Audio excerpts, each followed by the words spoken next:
Coming up on MHS1. Unfortunate weather events sweep through Dallas. We knock on the Chin's door. And take a ride with a kind bus driver. And it's all coming up on MHS1.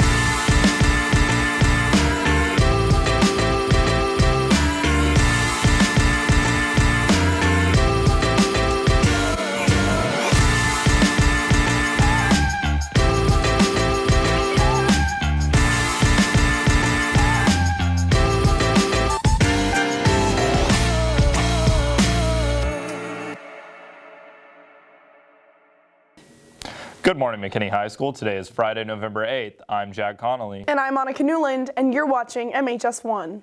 Sports are an outlet for many. Allie Tauber has a hard-hitting story about McKinney locals who found their peace through boxing. The boxing is not like any other sport. You got to build yourself up for it. You got to work for it to be conditioned to not only throw hits, but to get hits. Christian Cruz has been a member of Barney and Me Boxing since he was 8 years old, and through 9 years of experience, he has found security within the ring. You know, at school, I'm not the star quarterback, I'm not the baller on the court, I'm not what you would call popular. When I get in the ring, it's a totally different story. I feel like I'm the baddest person on earth. Like, that's where, it's my home. This is my home away from home. Within his personal sanctuary, Christian has found a mentor that he can rely on. My coach, Barney Flores, over there, he's impacted me a lot. He's one of my male role models, biggest male role model. I'm not really close with my dad or really anybody else that's impacted me like he has.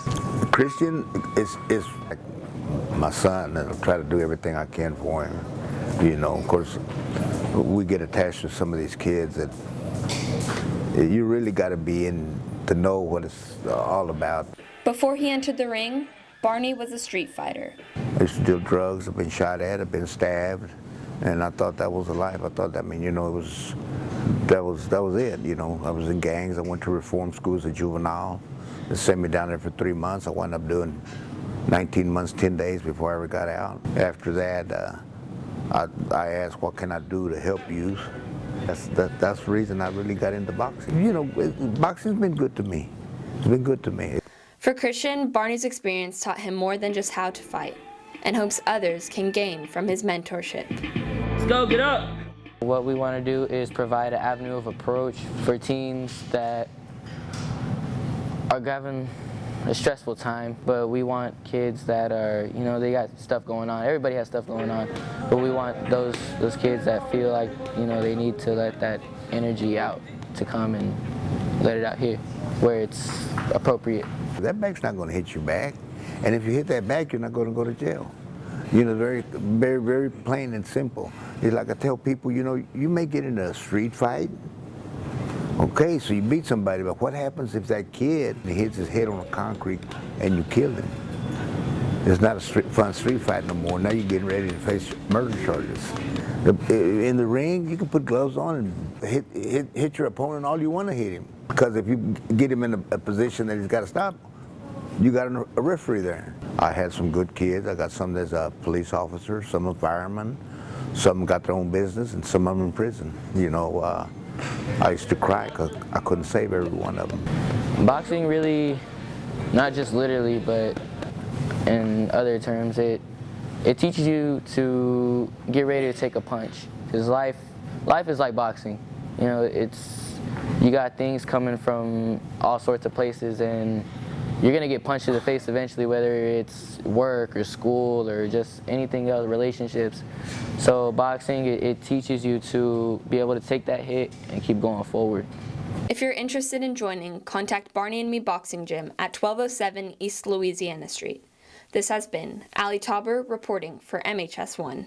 Sunday night, October 20th, Dallas residences were terrorized by a bout of tornadoes. However, one of our own teachers remained unscathed. We visited Coach Reisman a week after he moved into his new apartment. Allie Tauber, Sarah Hamadi, and Lena Pham with the story. While Coach Reisman regularly spends his time on the soccer fields and in the geography classroom, 3 weeks ago, a not-so-regular occurrence hit a little bit too close to home. I was over at my friend's house watching the Cowboys game, and I got an alert on my phone at halftime. I was leaving anyways, and it said there was a tornado alert in the area.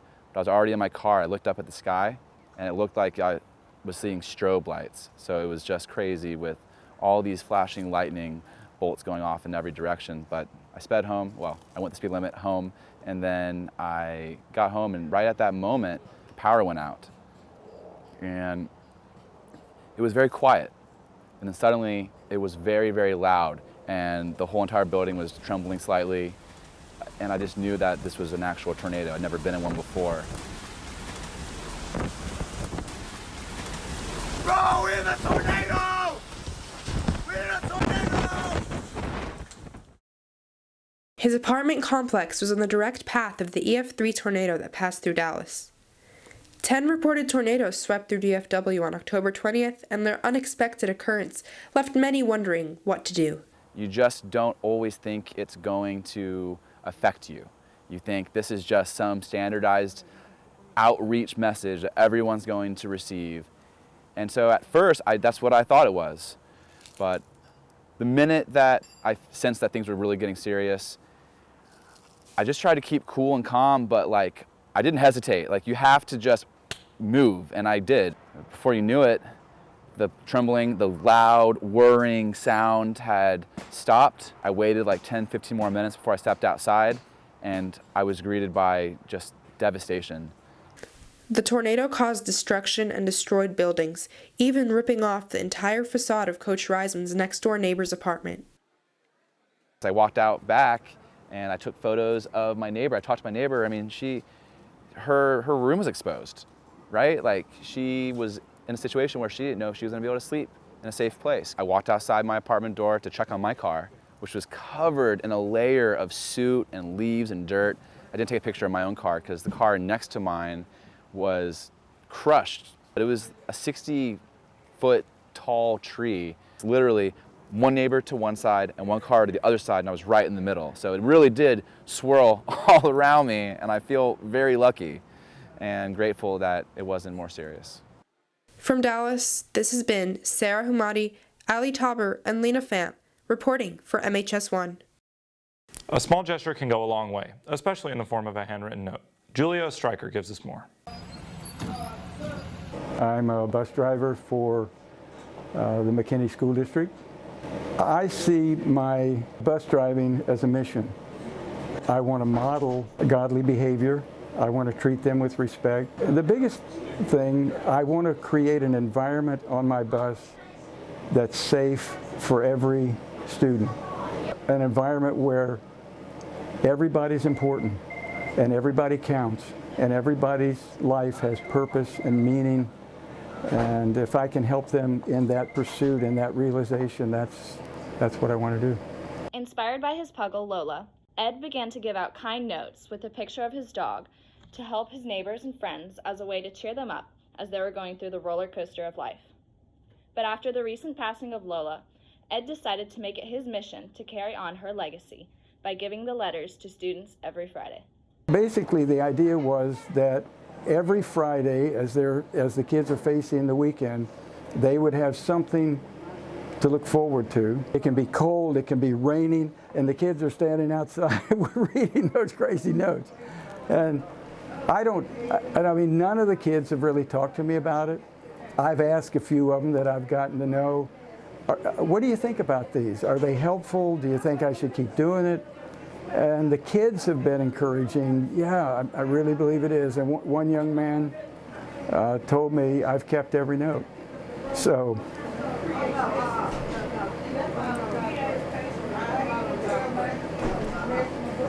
that means a lot.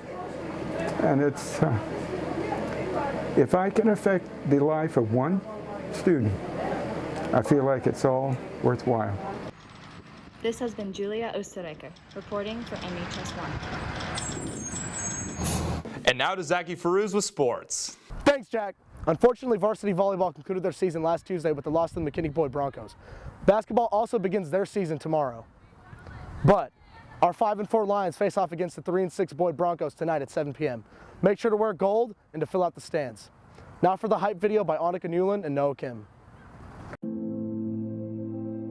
As you guys step onto the football field, I want you to step onto the football field with great confidence, with a great swagger. You guys have earned the right to be in this football game. You've earned the right to go and represent our school, and you need to go do it in a first-class manner for 4 quarters. We want you to have a sense of pride in being a McKinney High School Lion. We take great pride in representing McKinney High School. I need you guys' support. I need you guys to be there, to be loud, all the way through the end of the game. This is for McKinney High School. This is for the original.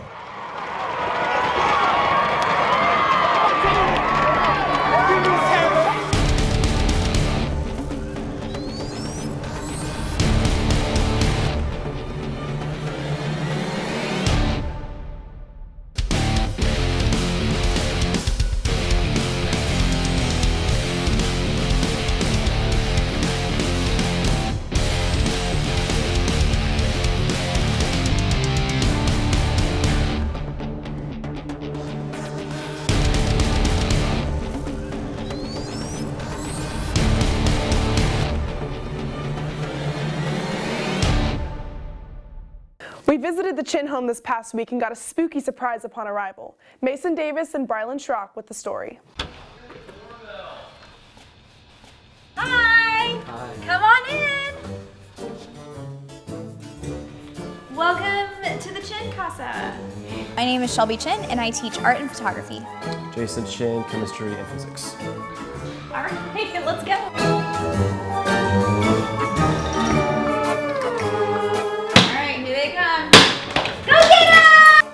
So this guy over here is Bear, the T-Rex. This is Wicket. This one, you can see the face pattern here. This guy here, the other one is Brother, his twin pretty much, is Gizmo from the Gremlins. As you can see, he's got the half-face chocolate. And then Nico is the husky on the floor over there, chilling by you guys. This is the living room.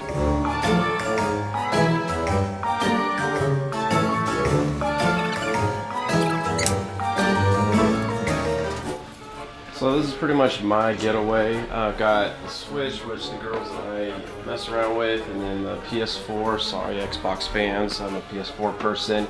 Like, my getaway is just going upstairs and just being able to just veg.